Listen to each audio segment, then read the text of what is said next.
Hello and welcome to part 2 of the Boosted Autos series on headlight modification. So if you've missed the first 2 videos, part 1 we pulled apart the headlights, showed you how to take the front lens off so you can access the inside. Part 2 I showed you how to create the red or whatever color you want demon eye glow that you see here inside the projector lens. So that's part 2. Part 3 now we're going to be painting the bezel or fascia or whatever you want to call it. Now you might be thinking to yourself, why on earth do we need to watch a video about spray painting a piece of plastic? How hard can it be? Now the reason I'm doing this video is that there is actually a couple of tips and tricks here which are absolutely vital to making sure that you get a long lasting and good looking finished product. There's nothing more annoying than everything looking great, you put your headlights back together and then after a couple of months it all kind of goes nasty. And one of the really common problems that I see a lot is people put the headlight back together and then after a few months or even sometimes even just a couple of weeks, the inside of the lens gets all fogged up and cloudy and it just ends up looking horrible and they end up having to pull the light back apart again to fix it. So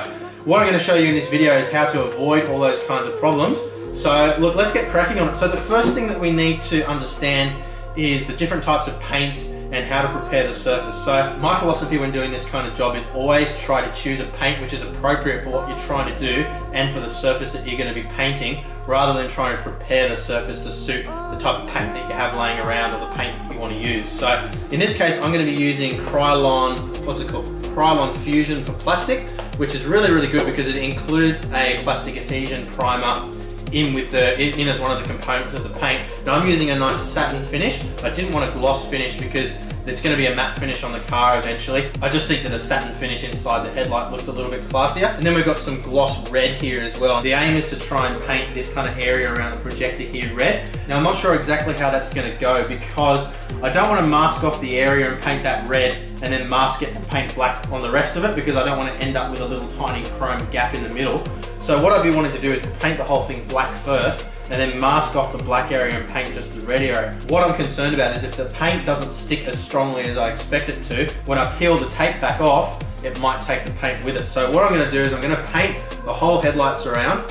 I'm going to mask off this area up here, which isn't going to be visible when the job's finished anyway, and then peel the tape back off and see if it peels off there. If it does take the paint off with it, I'm not going to paint this area red because it's just not worth the risk. I think having a nice, classy, well thought out looking finished product is more important than having a little bit of red there. So we might end up trying to do a little bit of pinstripe inside or something like that, but the primary purpose here is to paint it black.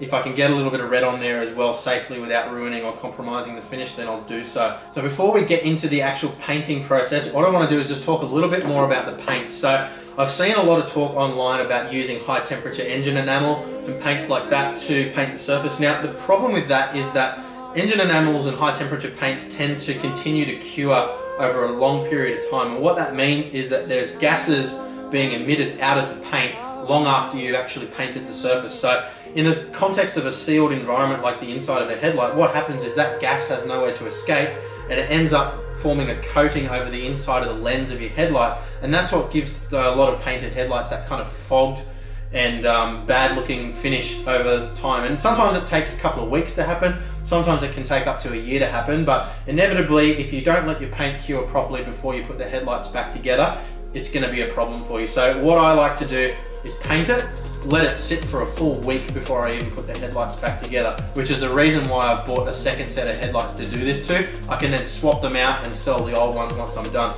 I don't recommend trying to do this in the space of a weekend, pulling your headlights out, painting them quickly, putting them back together and putting them back in the car, because you're likely going to have problems, especially if you're using a high temperature enamel paint. These paints claim that they're fully cured within 24 hours.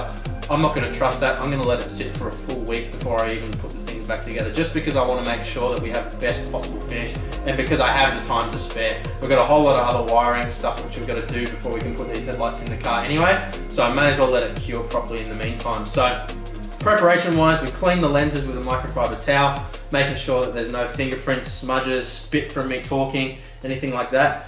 If you were sensible, you would have set these parts aside when you first pulled the headlights apart so that there's a diminished opportunity for crap and stuff to get on them.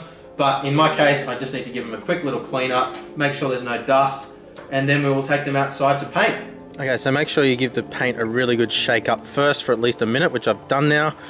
and it says you need to spray from 8 inches away, so it dries to the touch in 15 minutes or less, and you can handle it after an hour. So what I'm going to do is I'm going to spray the first coat, I'm going to move it under cover where there's no dust, and then we'll come back out and spray the next coat. So the key is, as always, lots of light coats. Now, because there's a lot of funny angles and stuff that we need to get into, we're probably going to need quite a few coats to get even coverage. Let's get started.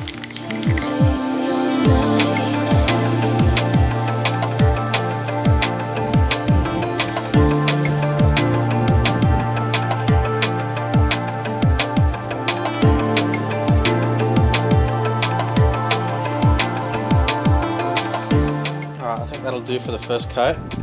Time for the second coat. Now I want to try and focus this coat on the areas that are a little bit thin from the first coat, so primarily on this side facing in. So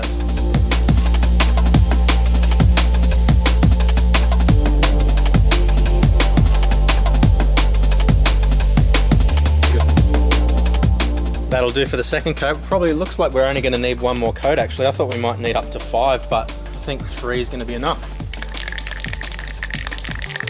Alright, third and final, or I think will be final coat. So, again, we want to try and focus on the areas that are a little bit thin. So I think along the top here is probably going to be a good place to start this time. I want to be very careful I don't get along the edge here. So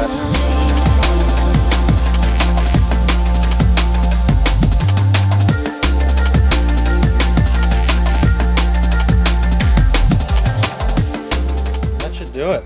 One other thing I'll just quickly mention as well is when you've finished with a spray can, hold it upside down and just spray until you only get gas coming out, and that just clears out the nozzle so you don't end up with it clogged up next time you go to use it. It's never a good idea to poke a pin in there to unclog a clog. It's better to have it not clogged in the first place.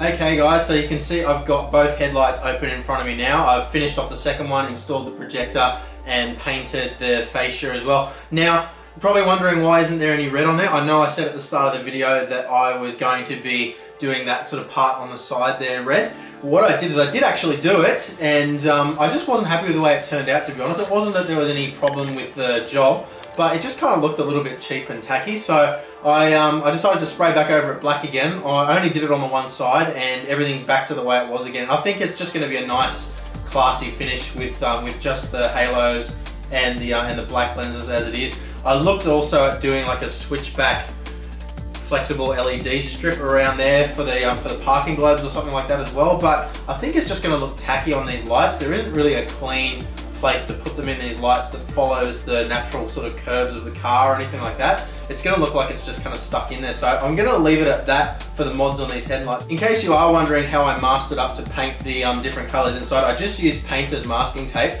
This is the best stuff to use because it doesn't peel the paint back, and I did test in an inconspicuous spot before I masked it just to make absolutely sure. But no, it didn't peel any paint away or anything. There was no problems with spraying it, I just didn't like the way it looked. So mask it up with some masking tape, and I also used a little plastic wedge tool like this. This is actually a pry tool designed for popping plastic trims off inside your car, but it was perfect for sort of working the sticky tape down into little crevices and getting nice clean lines without risking scratching the paint. Well, with less risk of scratching the paint anyway. So that's the way I did that. So look, that's pretty much it for this video on painting. Hopefully you found the tips and tricks that I've given you in this video useful. The next video we're going to be putting everything back together. I'm going to have to wait for a couple of days now until I set everything back. Remember, like I said guys, it's really important to allow the paint time to fully cure before you seal your headlights back together. Otherwise you end up with fogged up lenses, and that is not what you want. So I'm going to be nice and patient, let it sit for a few days, at least probably a week even, and then melt everything back together. I'll show you how to do that, and then we're going to get into wiring. You can see I've got some relays, some fuses, I've got a whole bunch of LED lights that have very kindly been provided to me by AirPro as well. So I'm looking forward to getting all of that installed. So we're going to have LED parkers, LED projector low beams, LED high beams as well. So we'll be wiring all of that up. Whole bunch of work ahead of me with that, but that's it for this video. Hopefully you found it interesting and useful. If you have, please as always like and subscribe. Make sure you switch on that notification bell so you don't miss the next video. Thank you very much for watching, and I'll see you next time. Bye.